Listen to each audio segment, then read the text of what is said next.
On this week's episode of Ride the Lightning, the Tesla unofficial podcast, the Model 3 achieves a significant sales milestone in Europe, the Model S Plaid wins a notable race in America, Tesla gives us a date for its upcoming annual shareholders meeting, and more.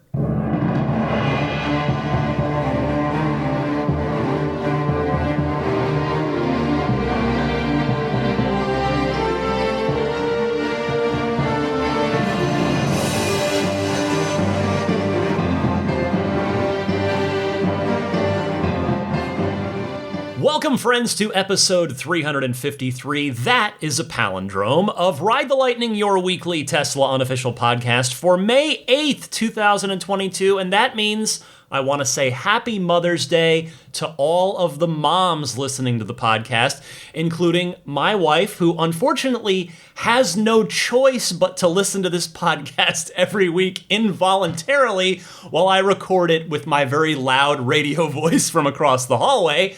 Happy Mother's Day to my mother in Arizona, and I want to send a special Happy Mother's Day wish to my friend Christy from Austin, who gave birth to her first child just a few weeks ago. She might be the newest mom in the Ride the Lightning audience. I think there's a pretty good chance of that.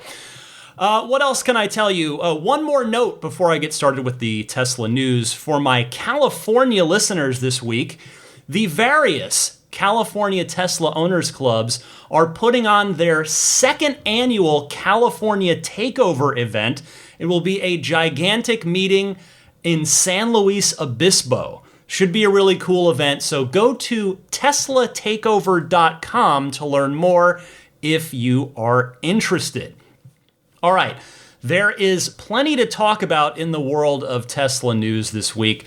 I want to start with the day and time, or at least the day. We've got the date so far, not the time. I should correct myself there. Tesla announces the date for their annual shareholders meeting.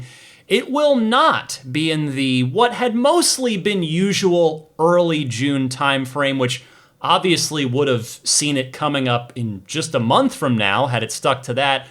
But instead, it will be in early August. Tesla tweeting from its official company account this week, quote, Tesla's 2022 annual shareholder meeting will be on August 4th in Austin, Texas. Thank you for your support of Tesla. Well, that then we can finally mark our calendars is when we should finally learn about the stock split that's been proposed.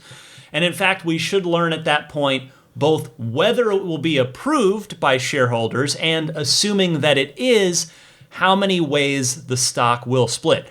I'll just put this out there with a huge grain of salt. There is a rumor that I personally can't validate, may be true, might not be, but there is a rumor out there that it will be a 20-way split.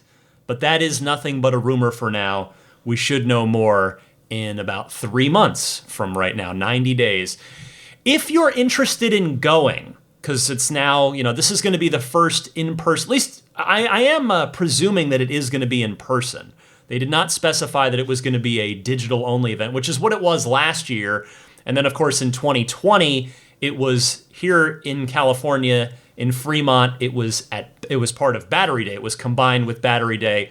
Last year, they went to they were in Austin, but as a digital-only format. So if indeed shareholders are able to physically go, and as far as I know, there shouldn't be any reason why that wouldn't happen.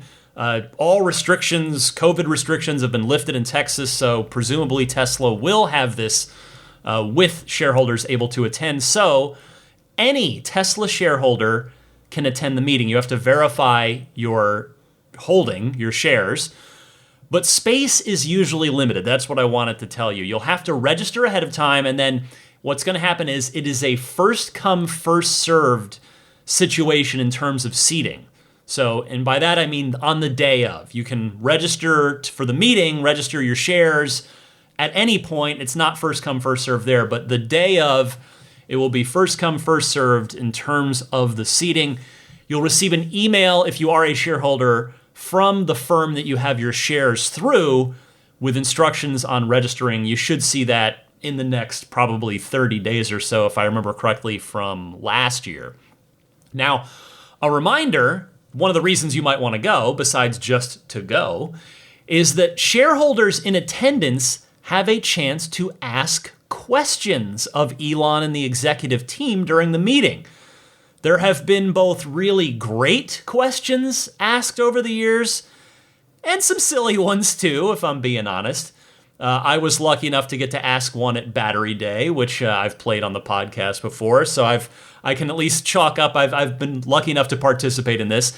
If you want to go and try to line up to ask a question, I'll just give you one little piece of advice. I did this myself at Battery Day 2 years ago, 2 years ago. And that is this. Think about your question now, think about it in advance, write it down in your phone, have it easily accessible so that you can read it right off your phone, because you might get nervous if you're going to be in front of a crowd, you're going to be in front of Elon.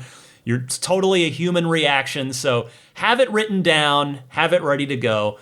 And hopefully, in addition to in-person questions, Tesla will take Twitter questions again ahead of time. I was able to get one of those through a few years ago, back when they, pre-COVID, they were still doing the in-person shareholder meetings in Mountain View, but they also pulled some good questions from Twitter, and mine was lucky enough to be one of the ones selected a few years back. So that could be an option as well. We'll keep an eye on the official Tesla Twitter account for that, and that's for any of you not able to be there in person, in attendance, which I am one of those people. I'm not going to be in Texas for this. We might at least have a chance to get a question answered. So as always, when the day comes in early August, I will have a recap and analysis episode right after the event happens. Next up this week, continuing the good sales news for Tesla from last week's podcast, I can tell you this week that the Model 3 was the best-selling car in Europe, period, in the month of March. Not the best-selling EV or the best-selling sedan, best-selling car. That's it. Love it. Love it, love it, love it. This story was reported by Jato Dynamics, J-A-T-O, and I saw it via TeslaNorth.com, who reports Tesla's Model 3 once again topped overall new car sales in Europe during March, with a total of 23,013 units registered across the region.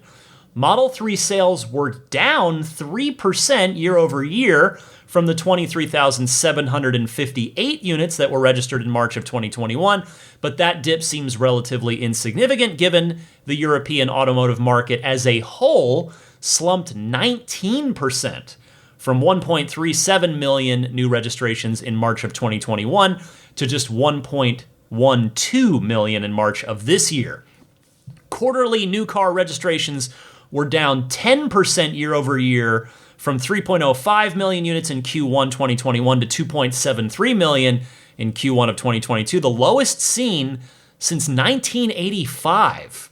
A growing disparity between the demand and supply of new cars has contributed to the drop in new vehicle registrations in Europe, but so has the fallout from Russia's ongoing invasion of Ukraine. Quote, although Ukraine is not a large market for European car exports, with a small market relative to its population, it remains to be an important source of vehicle parts for major European OEMs, said Felipe Munoz, global analyst at Jato Dynamics. And that I can at least anecdotally support with a story that I read, I guess, maybe a month or so ago now, because unfortunately the Russian invasion of Ukraine's been going for a couple of months at this point. But the Porsche Taycan, and I believe maybe a couple of other Porsches as well, had to actually stop production because there was at least one part, I can't remember if it was one part or multiple parts, that were sourced out of Ukraine that Porsche was unable to get. So production actually had to come to a halt for a time. If you're curious about the top 10 in Europe in the month of March 2022, it went like this. The Model 3, as already mentioned, at 23,000 and change, down 3% year over year. In second place, pretty close behind, the Peugeot 208, 21,026 units, down 17% year over year. The Model Y at 18,968. That is a new entry. There were no Model Ys in Europe at this point last year. Number 4, the Volkswagen Golf, fairly close behind the Model Y, 16,784. Right behind that, the Dacia Sandero at just a couple dozen behind that, and then continuing and still bunched up, the Citroen C3, the Fiat 500, and then the Ford Puma, Toyota Yaris, and Opel Corsa. Rounding out the top 10, all those cars except the Dacia down significantly year over year. The Dacia, the only one to make gains year over year. Now, one quick kind of side note, just for me as an American, it's always interesting to me how many cars are sold in Europe that aren't sold here in the US. I mean, on that list, exactly half of that top 10 are cars that are not available stateside. I mean, I guess we probably can say the same thing about vehicles here. There are a number of vehicles here that aren't sold in Europe, but I would suspect that most of them are pickup trucks. I'm not sure how many of them are cars, be they sedans, midsize, compacts, hatches, etc. But anyway, the biggest threat to the Model 3 moving forward, and I mean no disrespect to the Peugeot 208, which, as I said, was close behind the Model 3 on this list, although in the Model 3's favor, I looked it up, there is quite a price discrepancy between the two cars. The Peugeot 208 is a lot cheaper than the Model 3, which just lends a little extra credibility and weight to the Model 3's number one ranking on this list. But I think the biggest threat to the 3 for next year or next month even, or well, maybe not next month, but later this year, is the Model Y, which will probably make its way. In fact, I don't even want to say probably. I would say almost certainly will make its way up this list from the number 3 perch that it's at now, probably to number 1, passing the Model 3, and probably at some point over the course of this year as Giga Berlin ramps up its production capability. So good news out of Europe for Tesla. They are making, I mean, you notice that list, that top 10 list. There are no other, well, I guess there's one. There's the Ford is the only other American car company on that list. So good to see Tesla repping the USA, doing well in Europe. And what leads to high sales? I ask you as I segue into the next story. High production levels, of course. And this next story comes via Teslarati. The Fremont factory here in California is reportedly running at 10 to 20% above capacity, according to analyst Trip Chowdhury of Global Equities Research. Teslarati writing, the Fremont factory has an annual production run rate of 600,000 vehicles, as Tesla stated in its most recent shareholder deck, breaking down to about 150,000 vehicles per quarter, although, side note, we know that that's generally not, it's not just the same all 4 quarters, but all right, we'll just roll with it.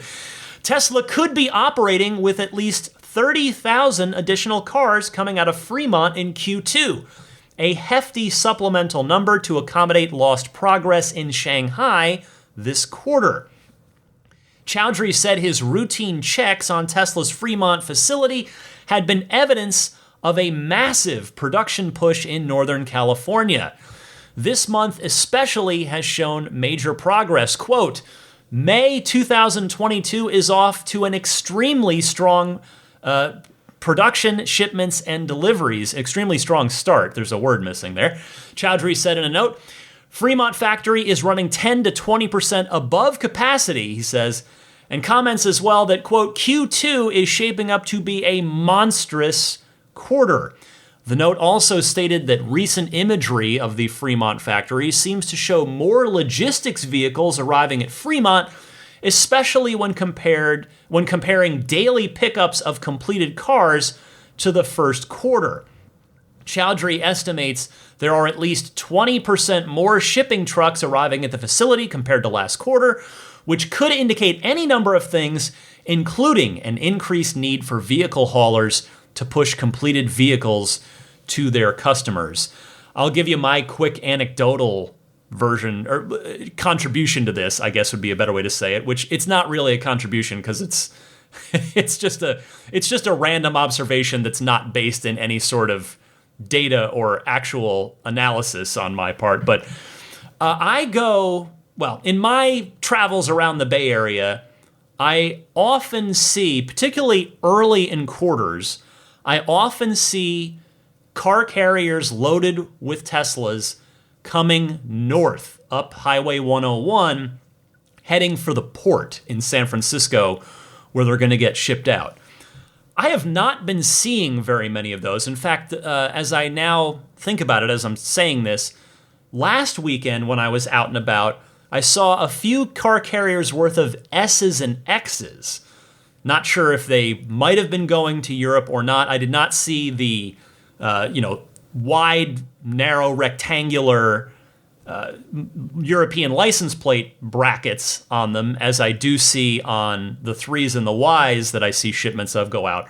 But in any case, if Tesla has, I guess with Giga Berlin up, they don't need to ship Ys out to Europe anymore.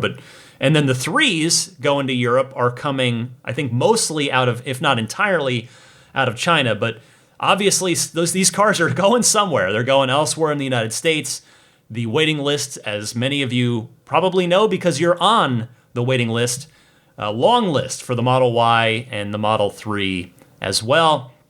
So anyway, getting back to that, getting back to the Trip Chowdhury piece here, Elon says he's optimistic that Shanghai, which was alluded to there, will be able to match their impressive Q1 output despite the days lost to the mandatory government COVID lockdown in April. Talked about that a week or two back. Add those two with continued ramping out of both Texas and Berlin. Now the latter, Berlin, delivering customer Model Ys.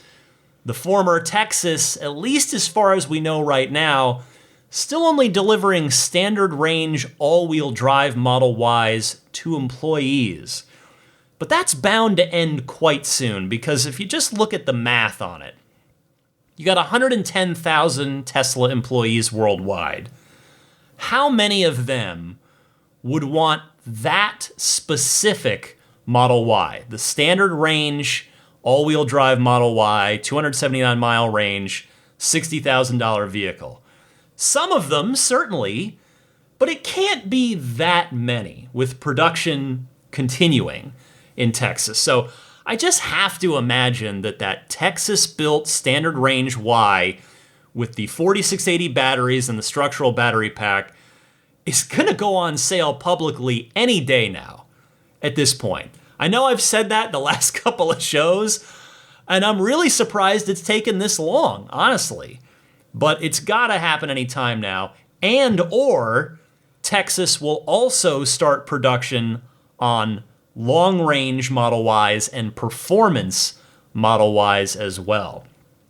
Bottom line, Fremont's kicking butt, and Texas should really start meaningfully contributing to production and deliveries soon, and Berlin is in the early stage of their production ramp as well. So more good news for Tesla and for people waiting for Model Ys, because we need these factories ramped up so that this long Model Y wait time can start to get shorter. Next up this week, and speaking of production capacity, Giga Berlin will reportedly expand by 30% to make way for future operations. One more tip of the cap to Teslarati here, although I did see this originally posted on Twitter by longtime Tesla tipster Sawyer Merritt, so thanks to him as well. Teslarati writing this up saying, new reports suggest the automaker will make a massive purchase of 100 additional hectares of land near its production facility known as Gigafactory Berlin in Grünheide. Tesla plans to use the new land for a freight station and storage purposes while keeping other areas on the property free, as it could expand manufacturing operations in the future. Tesla currently owns nearly 300 hectares of land in Germany, where the Gigafactory Berlin plant currently stands. However, Reports from German media outlet RBB24 now indicate that Tesla has plans to purchase an additional 100 hectares on the site, which would expand operations at the facility. According to the report, Tesla wants to keep vacant land that it already owns on the Giga Berlin property free so that it can expand manufacturing operations later on. Construction could begin as soon as June of next year, 2023 at the earliest, again, according to that RBB24 report. First of all here, I must confess to all of you that while I've heard the term hectare before, I never actually learned how big an area it actually was. So I figured for this story, I better A, educate myself, and B, be able to help you guys out as well, just in case, like me, you've maybe heard the term, but aren't actually sure. Maybe I'm the only one. It's entirely possible. This might be a super common thing that I just missed growing up in school. But anyway, looked it up. It's about 1 hectare is about 2.5 acres. It's 2.471 acres. So with that bit of context to help frame this potential expansion of Giga Berlin for you, let's talk about it. Now, honestly, the first thing that comes to mind here, and I hate to be pessimistic, but the I am not sure it's going to be easy for Tesla to make this happen. I think it will happen in time, but as you've all seen from following this just as I have, the Giga Berlin project, for whatever locally political, local politics reason, had challenge after challenge thrown at it to try and slow it down, usually an environmental-based challenge. And seemingly, those challenges were successful, at least in terms of slowing it down. I can't imagine any of those folks who were opposing the Giga Berlin factory ever thought they'd actually stop it. They just figured they could slow it down. And they did seemingly do that because it barely beat Giga Texas to opening up and producing cars, despite a pretty good size head start that they had over Texas. Plus, the Texas facility is bigger, and it still got done just about at the same time, even after starting later than Berlin did. But again, I'm sure this will get done in time. The real fun question becomes, what future production will it be used for? If we go way back, and this is one of those times where I feel good and confident about talking about this, because from covering this company week after week for the last almost 7 years, a lot of this is just stashed in my brain. This reminded me, when I started thinking about this, Elon said a while back that he wanted to have a design studio in Berlin and have a team there that would design a vehicle for Europe. Now, presumably, this is my own speculation, but presumably that would be a hot hatch, something that is popular in Europe that could sell in volume.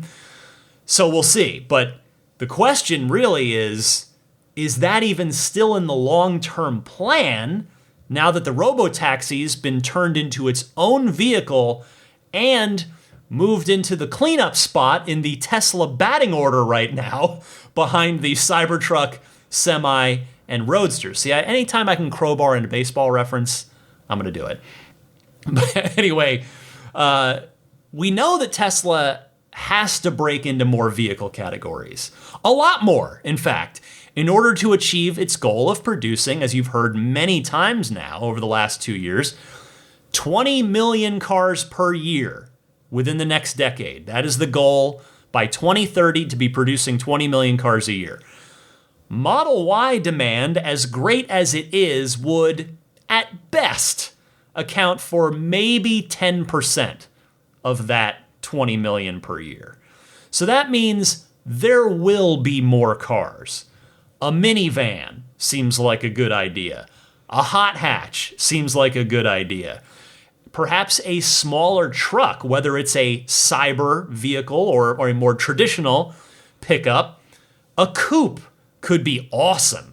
In fact, can we put Falcon Wing doors on a coupe. Just, go, maybe not full DeLorean, because a DeLorean doesn't have a +2 back seat, but, that would be very tempting. If Tesla ever made a Falcon Wing doored 2-door coupe, that would make me a very happy Tesla fan if that ever happened. But anyway, I'm back down to earth after my little dream sequence there.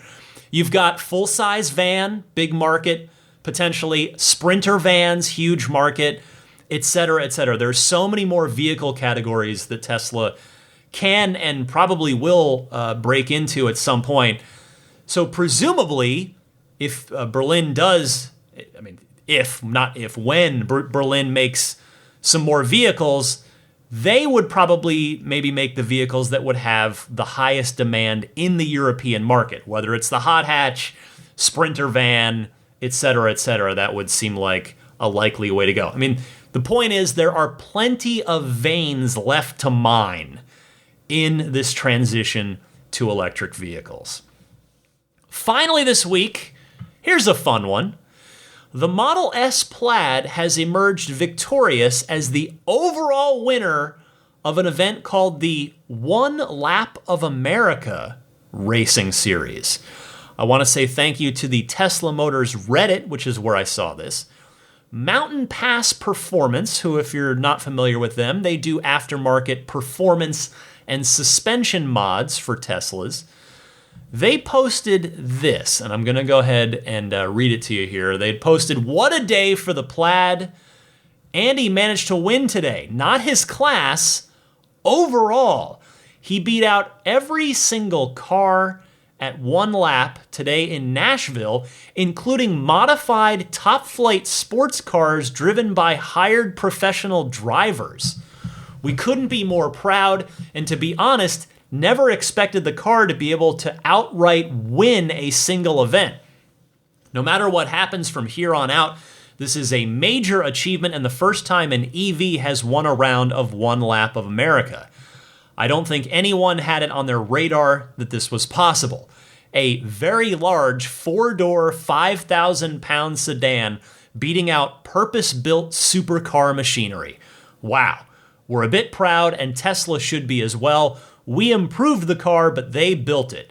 Join us in congratulating Team PGR and wishing them luck for the coming events."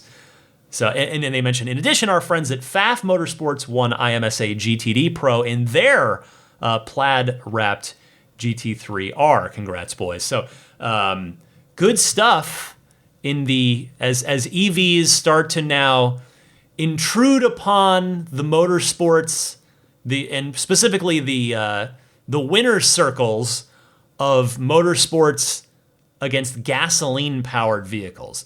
And that's really the final frontier, isn't it? Like, if we're talking about the transition to EVs, it's been, okay, well, sure, they're fast and off the line, fast in a straight line, but, well, they don't have great top speed, and they, the batteries get hot and they can't do multiple laps. Well, little by little, bit by bit, now we have the Plaid that can go hard to 200 miles an hour. I guess not officially yet, because they're still waiting on that last software update. I think, what's it at 163 now, I think? But soon, the power curve, you've seen it from the Plaid launch event back in June of last year. The torque curve, the power band, is insane on a Plaid. And if you've had the pleasure of driving one or riding in one, I can confirm for you that up to well over 100 miles an hour, that car just keeps pulling.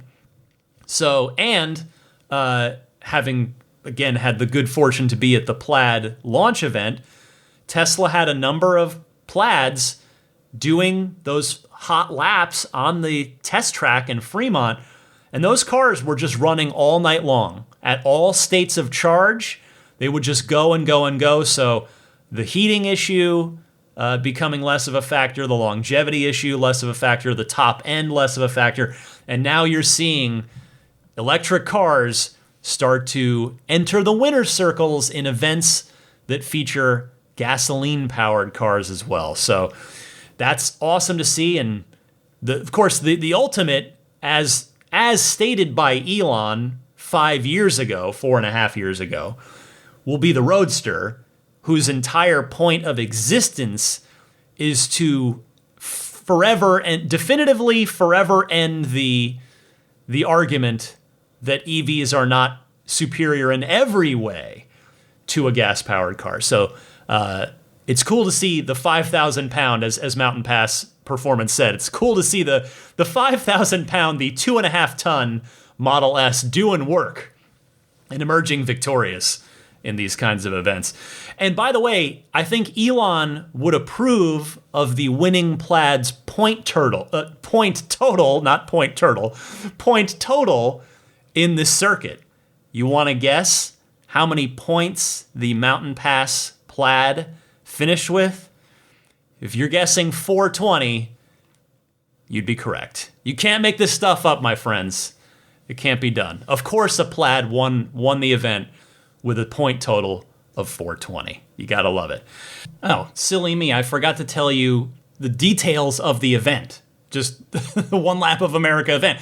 If, like me, you are not familiar with the One Lap of America series, thank you to Tesla Motors Reddit user Ghost Pirate for the quick summary of what the event's all about. So this is what the Plaid won. It sounds like a pretty cool endurance challenge. Ghost Pirate writes, you're timed at each of 14 tracks around the middle of the country. Your final score is your best lap based on time, not wheel-to-wheel racing. Best score at the end wins it all. You must drive your car between tracks, so it has to be road legal, which cuts out the more specialized F1 style cars, and you have to run all the races and drive between tracks on one set of tires. And so therefore, the car's got to be road legal, no track only specials. 14 tracks, that's no joke. And having to drive the car on one set of tires between them also ups the degree of difficulty. So no surprise maybe then, I mean it is, but it isn't, that you figure an all-around car would do well here. And the Model S Plaid is perhaps the best all-around car in the world. Supercar performance, long range, luxury comfort, world-class safety, top-shelf tech like autopilot, though that's not applicable in a race like this, and SUV-like cargo capacity. So really cool stuff for the Plaid in the One Lap of America series. All right, stick with me. I'll be right back with a bunch of your excellent Ride the Lightning Hotline phone calls right after this.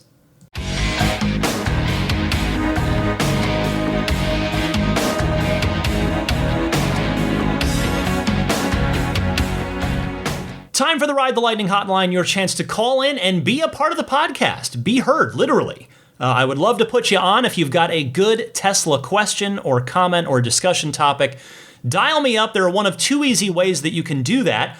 Either use your smartphone's built-in voice recording software, record your question. Please try to keep it to 90 seconds or less so that I can get to as many callers each week as possible. And email that file to me at the email address teslapodcast@gmail.com. Alternatively, you can take that same 90-second or less question and just call in and leave a message on the Ride the Lightning hotline. It's a toll-free number, 1-888-989-8752. Again, that's 1-888-989-TSLA. And if you know someone special with an upcoming birthday, anniversary, graduation, or some other special occasion, you can give them a unique gift of recorded voices from friends and family telling them why they're special. The recordings can be podcasted or put onto a keepsake. Visit lifeonrecord.com to learn more. First up, James from Southern California. Hey, Ryan.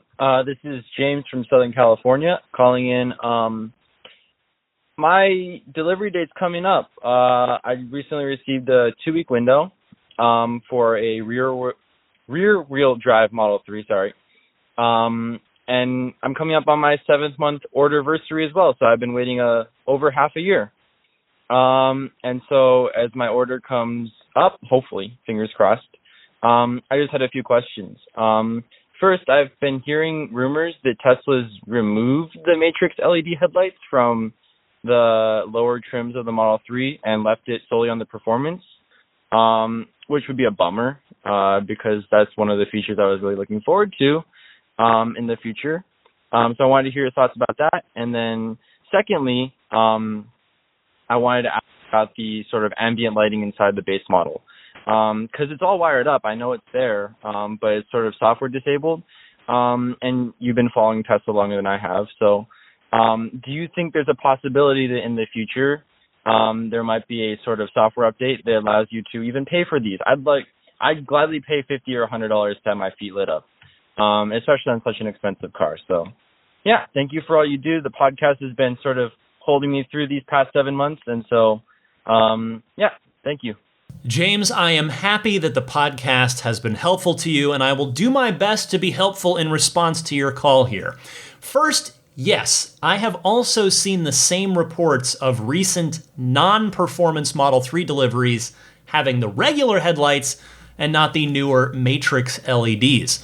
Unfortunately, it's too anecdotal right now as I record this to know one way or the other what you're going to get. It's possible that the Matrix LED headlight supplier might have just fallen a little short for a week, thus necessitating the use of the regular ones for now, and at this point, by the time you take delivery, all will be well. Or it could be a permanent change. But even if you don't get them, honestly, I wouldn't worry too much about it. In my opinion, the regular Model 3 headlights are pretty good, honestly. In fact, as I recall, the US government rates the headlights fairly well on the Model 3. In fact, I think, if I'm remembering this right, up until the Model S just recently upgraded its headlights, I think the 3's headlights were actually rated better by the US government than the Model S's headlights. So we'll see what happens, but again, I wouldn't sweat it too much there. And then second, you are not the first standard Model 3 owner to ask about a software unlock for that ambient cabin lighting.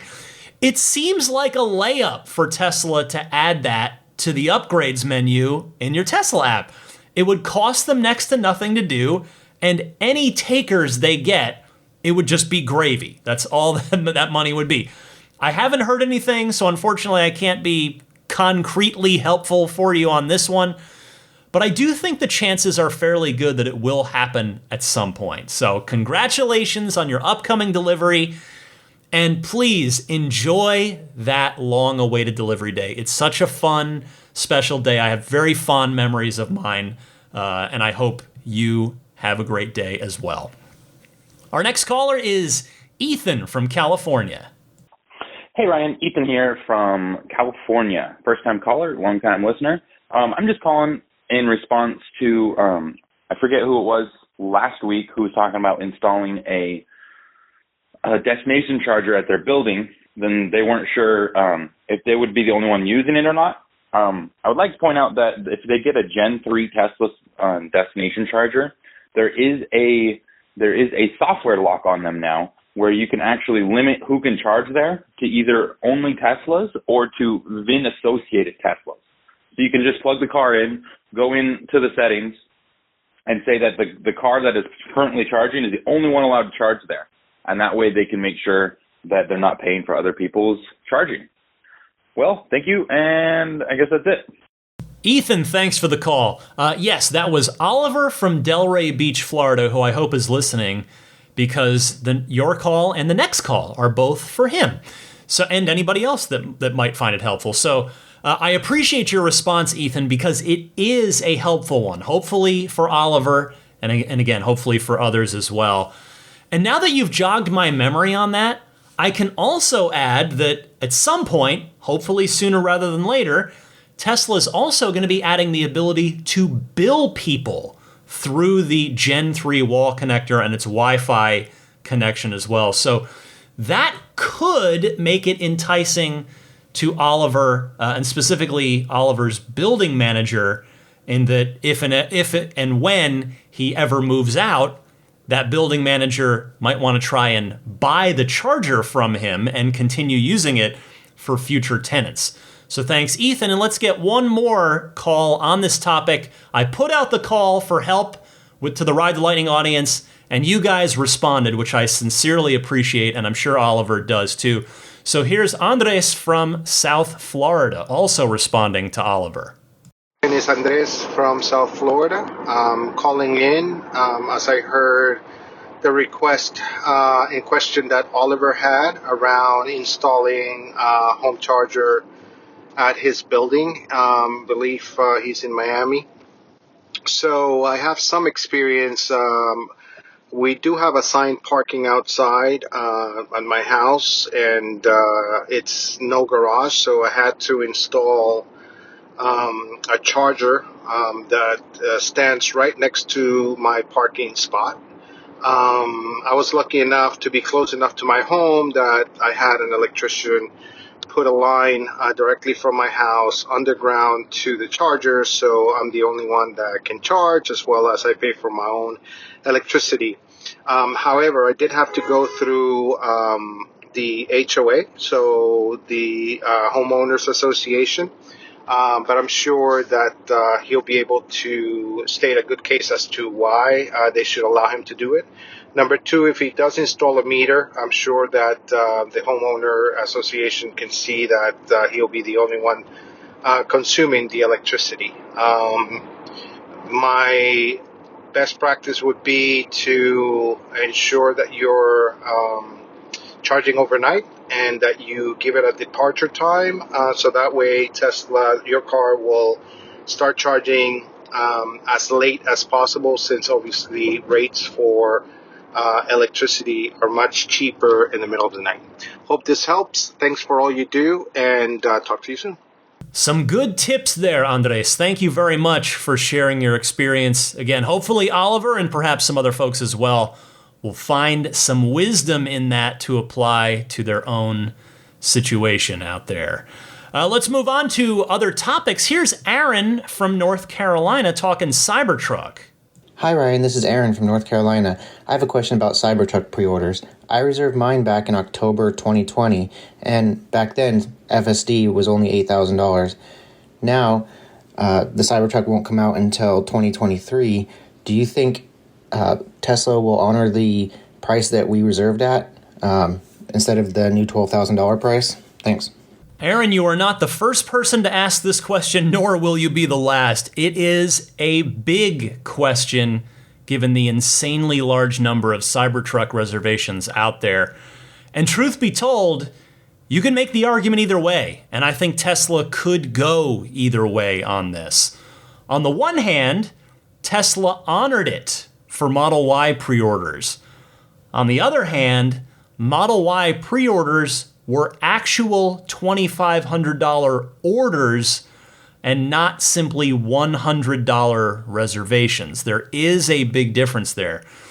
Given that you can't select anything now when you make a $100 Cybertruck reservation, not the trim anymore, not the full self-driving package anymore, that actually does give me some hope that yes, Tesla will honor the FSD price at the time for reservation holders. But unfortunately, we just won't know for sure until closer to production, perhaps much closer to production, like as production is starting. That is what history has taught me with regard to that potential ending to this story. So we'll see. Next up is Tamara from Beaverton, Oregon. Hey Ryan, this is Tamara from Beaverton, Oregon. I wanted to talk about the Connecticut bill and Tesla's ability to sell direct there. I actually think what you talked about last week was improving the buying experience, and definitely that's where it's going. But I also think the legacy automakers are going to be doing that as well. So I think it's going to be transitioning as well. And to talk about the layoffs and traditional legacy dealerships closing, I think most of the used car dealerships will be there, will remain, and actually maybe even grow. And then the actual dealerships, the new car dealerships franchise, they probably be purchased by the legacy automakers directly, because they will need eventually a place to service and deliver the cars if they do start going more of a direct model direct purchase and delivery like Tesla, which I think they will. So I think that losing employees and hurting the economy, I don't see that happening. Also, I think you can also look at the examples in other areas where Tesla's allowed to sell and see if the dealerships are hurting and the automotive market is hurting. Anyway, those are my thoughts. Thank you. Tamara, I appreciate your call because I think you bring up a good point here. As the entire car industry, and in fact the entire world, transitions to electric vehicles, the cars become more and more, quote-unquote, proprietary, in that the average consumer literally cannot wrench their own cars, with rare exceptions. Maybe you can balance your own, or rotate your own tires, I should say. Admittedly, there's enough tech in new ICE cars now where wrenching your own car is already pretty difficult, but I think you're right. It is entirely possible that the legacy automakers are going to want to transition to direct sales themselves as they transition to electric vehicles. And your thought about buying up those existing third-party dealers would seemingly be a quick and easy way to do that. Those people are, after all, already trained up on the sales and maintenance of that company's cars. In fact, the more you think about it, the more it makes sense. Why wouldn't the other car companies, the legacy automakers, want to do this? They would be keeping 100% of all the money instead of having to give the dealers a cut. So I suspect in time you will be proven correct on this. Thank you again for calling in. Let's go to Jean-Michel from London. Hi, Ryan. This is Jean-Michel calling from London in the United Kingdom. Yeah, I'm just calling in regarding the Harris Ranch 96 stall supercharger. Firstly, I think that's amazing and very excited to see some larger chargers here in the UK. But I was thinking, I wonder whether the in-car nav should actually direct you to a suitable charger. Here in the UK, we have some split between V2 and V3. So there is a little bit of load sharing going on, and not all owners know about that. It could just be a suggestion, but perhaps will help people to find a charger faster. Thanks very much. Love the show. Keep it up. I love the idea, yes. Thankfully, it's becoming less necessary as time goes on, since every new supercharger that gets built is a V3, where you don't have to worry about spacing out from people. In fact, though, you've inspired a question that I wish I had the answer to. So I'll just float it aloud for food for thought here. I wonder what percentage of the world's superchargers, both maybe America, but also the world, you're calling in from London, what percentage of the world's superchargers are V3s at this point?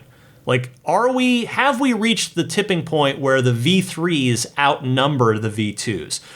I'll bet they do by this point, but I wonder if it's close or not, or if it's just like there are way more V3s now than V2s. But back to your idea, it is certainly something that Tesla can do.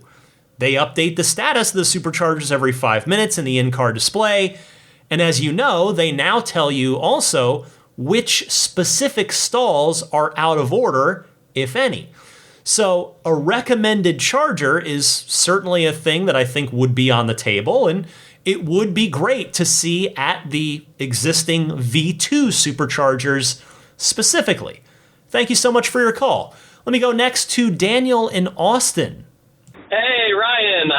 This is Daniel DeGaston. I'm vacationing down in Austin, Texas for some reason. I was just calling to say the gas stations here in Texas, they have a place called Buc-ee's, which is just this massive gas station, has like 46 pumps, and there's tons of stuff to do inside while you're gassing up all the ATVs and other vehicles.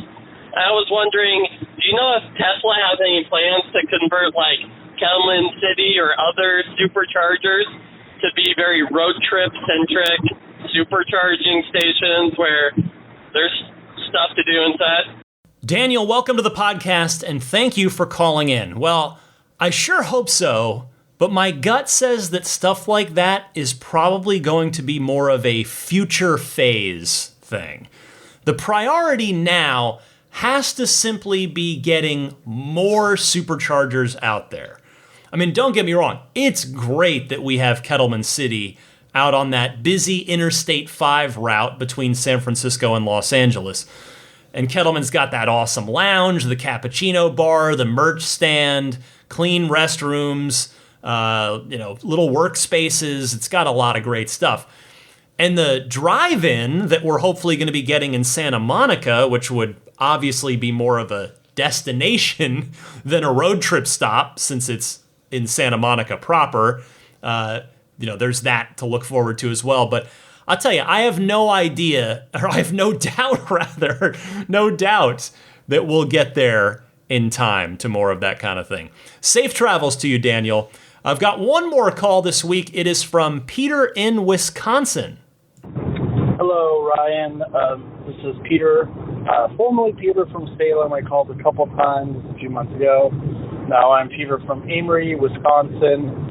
Anyways, the main reason for my call is because we purchased a used Model Y. We were lucky to snatch one off the website, and we're taking delivery of it today. So we're really, really excited. I think it's maybe a year or so old. Doesn't have too much mileage, so it's going to be great. I wanted to know if there are any particular things you recommend, like products or things for general care. I know you've talked about things like ceramic coating and paint protective film. I'll have to see if it's worth doing that because we don't really know if there's any damage and if it's worth trying to pay all this money to put something on top of the car that may already have some scratches. I don't know. If you recommend otherwise, then I will certainly listen to that. If you have any recommendations of really what to get, just kind of for the car, so we make sure that it's maintained and taken care of well, I would really appreciate any sort of recommendations. I hope I'm not going past my 90-second limit. Thanks again for all the amazing information. It's really a great joy to hear you every week, and now that I'm listening from the beginning, I can listen to it daily. Thank you very much, and have a good rest of your day. Bye-bye. Hi, Peter. Thank you for your call, and thank you for sticking with me for so long as well. First up, most importantly, congratulations on your Model Y. That is awesome. The answer to your question is, in my humble opinion, it depends on how crazy you want to go. Me, for instance, I recognize that I probably care too much. I've got the ceramic coating. I've got the paint protection film. I've had the paint correction. The whole thing. I am just hardwired. I've been this way my whole life. I had one pair of Air Jordans when I was a kid. And I took such good care of those, and I finally just, outgrew them at some point. But I don't know. I've just been hardwired my whole life to try and take as good a care of my stuff as I can. And in this case, with this car, it's something that I had planned for many years and saved up for and waited for and wanted so badly. And it's the most expensive thing I've ever bought now that I'm lucky enough to have it. So I go crazy taking care of it. For lots of other people, let's call them normal people, I'm definitely not normal. For lots of other folks, they see it as just a car that's going to take some abuse, some little scratches, some little dings, whatever, and they're fine with that. They just drive the car and enjoy it. More power to those folks. But I will say that if you're planning to keep it for a while and you want to keep it looking good, you definitely could have a professional detailer do paint correction. Because what that's going to do is it's going to get rid of most, if not all, of any little scratches or issues with the finish that have built up over its time before you bought it. And you could also do the paint protection film on at least the front part of the car, like just up to the windshield, to help protect it to help protect it too from in those the high impact areas. The front of the car obviously is where the most stuff is gonna impact the car. But again, you certainly don't have to. A simpler, more practical, and certainly more affordable recommendation that I can give you, aside from professional detailing, would be all-weather floor mats, particularly since you live in Wisconsin, where you've got winters to contend with. I really like the official Tesla ones a lot. I'm using those year-round in my Model Y, in my Model 3, pardon me. But you can shop around at the third-party vendors too if you don't like the ones that Tesla is selling. I hope that helps. Again, Peter, congratulations on that Model Y. And thanks to all of you who took the time to call in. I will do more phone calls next week, so please give me a ring if you've got some Tesla topic on your mind. I gave you the call-in instructions at the top of the segment, so refer back there. And for now, stick around. I've got your pro tip of the week and a bit more coming up right after this. This is Steve Downs, the voice of Master Chief, Sierra 117. You're listening to Ride the Lightning, the Tesla unofficial podcast. You know, that Cybertruck looks a lot like a warthog, doesn't it? Master Chief, out. As far as what's going on with me and my car, I've been spending a lot of time thinking about my tires this week. No, thankfully, knock on wood, I have not sustained any new tire punctures or tire damage. But I've been thinking, actually, it's kind of the opposite. It's, wow, my tires have been on a while. I must be getting close to having it be time to replace them. And this was kind of spurred on from an email I got from the place that I get my tires rotated and I bought the tire insurance from, America's Tire. And they sent me an email. They had a promotional thing of it's like $110 off of a set of Michelins. And I'm using Michelins on my car, on my Model 3 Performance. And I was like, well, 110 is, it's not nothing. That's a nice amount of money. Well, maybe I'm due. So I actually stopped by the America's Tire, and they kindly checked my tread, and much to my delight, I still have 6 seconds of tread left, and as many of you probably know, you want to replace the tires when they get down to about 2 30 seconds.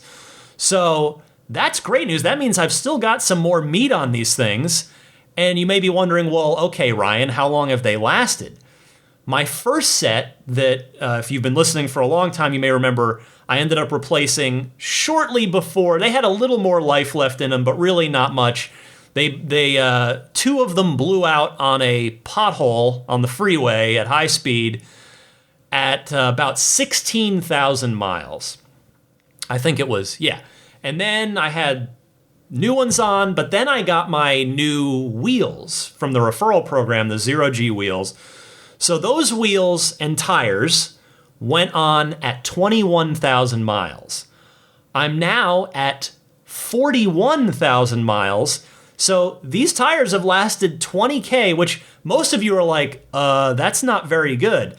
But for the Performance 3 and relative to my first set that probably would have gone maybe another couple thousand, that's pretty good from what I understand from a lot of the other Performance Model 3 owners as well. So 20,000 and counting. I've still got some tread left on there. So that makes me happy. I don't know if I'm just not as doing as many launches as I did in my earlier days with the car. But point being, I am happy that the Performance Model 3 can exceed 20,000 miles on a set of 20-inch summer tires. Hey, how about an entertainment recommendation? And I want to recommend Moon Knight on Disney+. I've actually still got 2 more episodes left to watch, but it is really good. I knew nothing about the character, the comic, going into the show. Oscar Isaac is fantastic in it. It's very different. It's got a whole different feel and tone and vibe than the other Disney Plus Marvel shows. I'm very much enjoying it. And it's definitely family friendly. So check it out if you are interested in a new good show to watch. How about a pro tip of the week? Take it away, Somi from Vancouver, a longtime listener. Hello, Ryan. This is Somi from Vancouver, British Columbia. I have a pro tip for you. It comes out of my road trip that I took to Austin, Texas for the grand opening of the Tesla factory there, also to Boca Chica for SpaceX, visited the Grand Canyon, Las Vegas, ended with Coachella before coming back home. That's a fantastic trip. What I did notice is that I got kicked out of autopilot a lot more than the last time I was road tripping in the US. And I was told that because I now have FSD beta, which I got about 2 weeks before I left, that limits your your speed on autopilot on the highway to 80 miles per hour. I recall that it used to be 90 miles per hour before I got FSD beta. And so it got a little annoying. It happened a lot.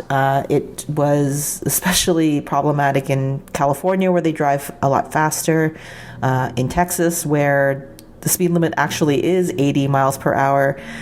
So I had to pull off, so each time that I stopped, I kind of scienced my way through trying to see how much faster I could get back on the road.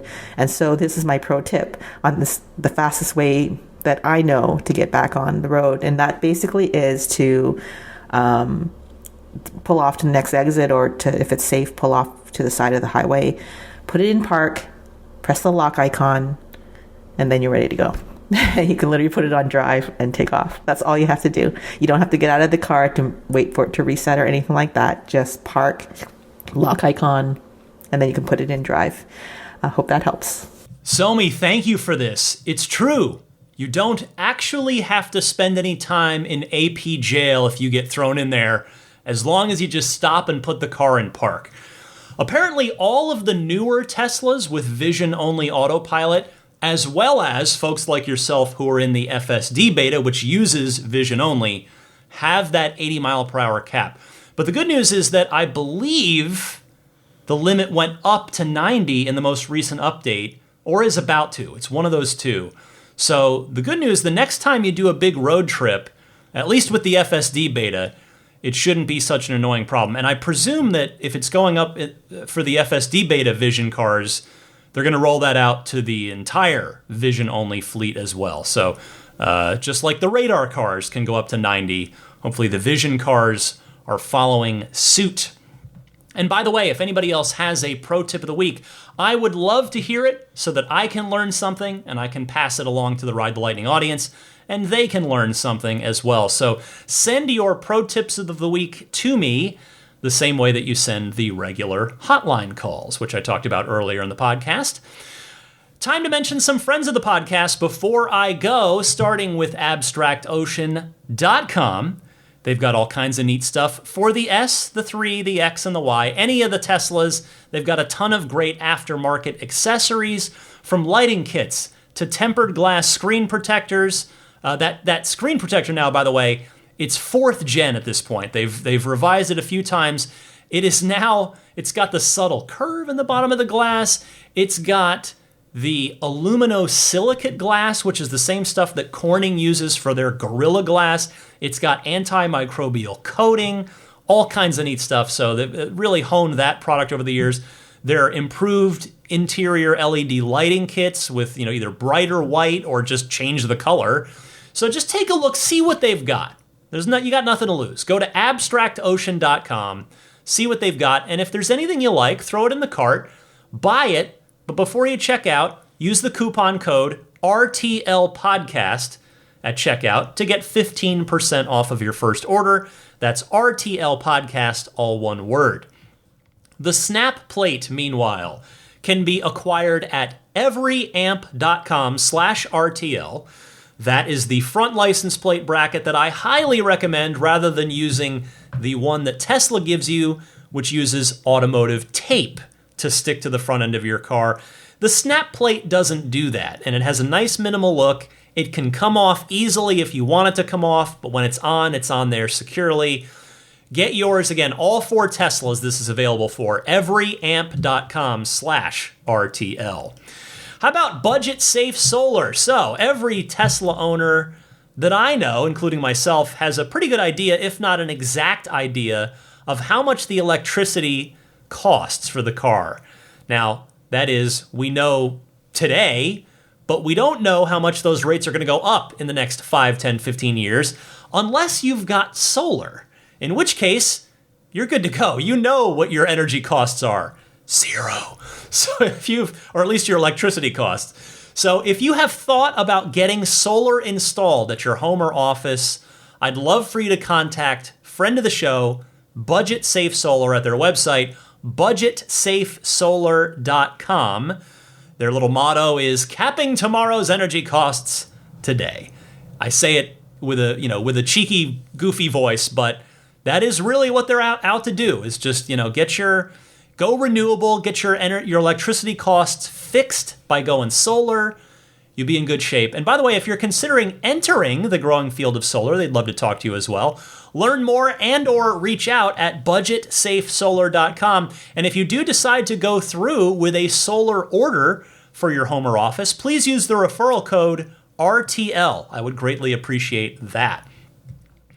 How about Immaculate Reflections? We had a caller this week asking about detailing, and I gave my answer there, and the my enabler for my insanity, and I say this in the most loving way, he's probably smiling right now listening to this, is Jeff McGovern, owner and proprietor at Immaculate Reflections, an amazing detail shop, amazing shop here in the greater San Francisco Bay Area. So if you are here or going to be here with your car, treat yourself at Immaculate Reflections, whether you want to do the paint protection film over some or all of the car, you want to do the paint correction, maybe you want to do the ceramic coating so that you don't have to wax the thing for the next 3 to 5 years, because that's how long ceramic coating lasts. Any of that, all of that, the good news is any work that you book with Immaculate Reflections, just mention that you're a Ride the Lightning listener, and there's a nice little discount waiting for you. So thank you to Jeff at Immaculate Reflections for continuing to make that very generous offer to the Ride the Lightning audience. And you can book in with Jeff at Immaculate Reflections via his website, which is irdetailing.com. How about puretesla.com/RTL? That simple website will take you to the one-stop shop for your dash cam and Sentry mode needs. I use one of their products myself. It's bulletproof. It just works. I've got the 128 gigabyte kit, which is $49, shipped free anywhere in the US. There's also a $69 kit. That's 256 gigs. They even also sell, optionally of course, a slim, nice low profile wireless game controller kit if you do a lot of gaming in your Tesla. So check them out, puretesla.com/RTL. And then Jada. Jada's got a number of excellent, very high quality products. I love Jada's stuff. I've been mentioning them on the podcast here for years now because they do what I love, which is making just aftermarket stuff that looks stock, like it looks like it came with the car. That's what I'm into. I like when a third-party solution is indistinguishable from the first-party solution. So they've got the Jada Hub console, the USB hub console that is a storage organizer, USB hub, Apple Watch charger, and AirPod charger all in one. That's for the newer Model Ys and Model 3s that have the newer center console style. They also have the Jada tray for the older cars. I've got a Jada tray in mine, which has the storage organizer and the AirPod and watch charger in there. And then I also have their wireless charging pad in my, I guess, older, we now have to call it, older Model 3, being a 2018. So I'm a big fan of that. If any of that interests you, use the coupon code RTL for a nice discount. All I ask in return is that you buy through my referral link, because full transparency, they'll throw me a couple of bucks from the sale if you do. So please go to my referral link, which is getjada.com/ref/8.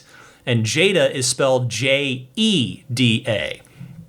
Finally, the Patreon, which you can find at patreon.com/Tesla podcast. That is the ideal way that you can voluntarily choose to support my efforts at the podcast. The support tiers start at just $5 a month. And in return for that $5 a month, you will get early access to each week's episode. As you step up and go to the higher tiers, there are more and more perks and little bonuses that I offer up that stack. So, if you go all the way up, you get all the perks and bonuses. So I would be humbled and grateful if at some point in time you'd take a look at that Patreon page, which again is at patreon.com/Tesla podcast. That's Patreon. My hope is that it's obvious week in and week out that I do put in a lot of time, energy, research, love, and enthusiasm into this podcast, in addition to the fact that I have the receipts to show that I am here every single week. I pride myself on that. So again, I hope that maybe some combination of those things will earn me your Patreon support at some point. Finally, if you're not already getting the podcast delivered to you automatically for free each week, of course, every Sunday, 9 a.m. Eastern, 6 a.m. Pacific is when each episode is released, you can just subscribe. Again, that's no cost. You can subscribe on any of the major podcast services, including Apple Podcasts, Google Podcasts, Stitcher, TuneIn, Spotify, or on YouTube. It's just audio only, but if you do just like to listen on YouTube because you've got a YouTube tab open all day, go for it. You can just search Ride the Lightning Tesla on YouTube. Should pull my channel right up. You can subscribe right there. If you want to email me, you can do so anytime. The email address is teslapodcast@gmail.com. I'm at DMC_Ryan on both Twitter and Instagram, if you're interested in following me on either or both of those social media platforms. And before I go, I would like to say hello and thank you to the Plaid, Maximum Plaid, and Roadster in Space Tier backers. Let me start with the Roadster in Space Tier crew this week. Thank you very much for your extreme generosity to Pete White, Lyle Austin, Steve Radspinner, Fernando Cordero, Lawton from Chicago, Sean Neidig, Scooter Ward, Neil Weaver, Jackson Wallace, Crafty Geek, Richard Stokes, Rolf and Jennifer Evers, Howard Anthony Smith, Victoria Iacovetto, and Tesla Hitchhiker 42. A big thank you as well to the generosity of the Maximum Plaid backers. They are Jonathan Wales, Cameron Clark, Daniel Grummer, Seth Capello, Nick and Tony, John Schmidt, the Galpin family, Ryan from Las Vegas, Darren Nickel, Kaz Barnes, Ulrich Lassa, Brett Libano, Patrick Wisniewski, Gil Cabrera, Hay Watley, Eric Brown, Mark Eversole, Todd Badger, Joe Edgel, Kevin Yank, the Tesla Owners Club of San Joaquin Valley, Michael Williams. By the way, I erroneously last week, when I was talking about the soon-to-be world's largest supercharging station at Harris Ranch, that is San Joaquin Valley territory. My apologies to Joe and the crew in the San Joaquin Valley.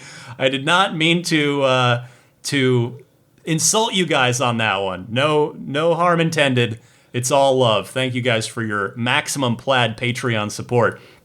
In addition, Michael Williams, Will Stedman, Mait Suaru, Derek Nesselrote, Justin Perez, Jeremy Harris, Chris Beach, Tom Mills, Alex Brem, Tyler Smith, Corey O'Donnell, Matthew Graham Dronberger, Scott Gillis, Aaron Huxley, John Cody, Erin, Sonar Tech 77, Andre Kent, Joel Sapp, Kim Bay, Paul Casarino, Richard Corley, Chris Osborne, Zach Schwartz, and KB.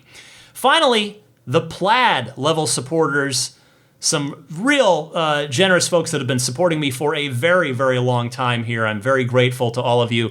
George Cassiopo, David Brander, Logan Willis, Jason Chalukas, Tim Hyde, Peter Chalet, Eric Randolph, David Nandal, Dory and Steve Guberman, Jeremy, the Tesla Owners of Taiwan, Ron Lee, Charlie Gillespie, David Perella, Sunil Joseph, Dennis Peak, Jeff Angwin, Chase Cabanillas, the Lydia family, Aaron Altschul, Jared Brown, Jerome Strack, Jamie Dalton, Noel and Lucy Murphy, the Tesla Owners East Bay Club, Ryan Natchett, Mike and Barbara from Louisville, David J. Howes, Travis Krenzel, Matt Nixon, the Tesla Owners Club of Wisconsin, Jonathan Zalesny, Rick Dean, Not Elon Musk, T. Kirk Lowry, Peter, and the Bear Boys of Colorado. Thanks to all of the very generous Patreon backers at those higher tiers, getting that shout out every week in addition to all the other perks and bonuses I've got on the Patreon. For a snoring Daisy the Boxer to my left, I'm Ryan McCaffrey. This was the palindromatic Ride the Lightning episode 353.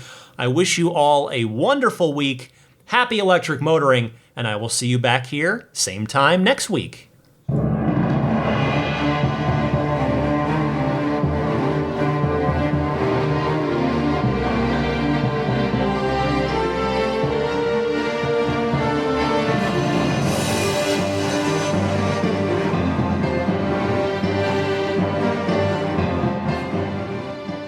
I mean, I think a Tesla is the most fun thing you could possibly buy ever. That's what it's meant to be. Our goal is to make it's not exactly a car. It's actually a thing to maximize enjoyment. It's maximum fun.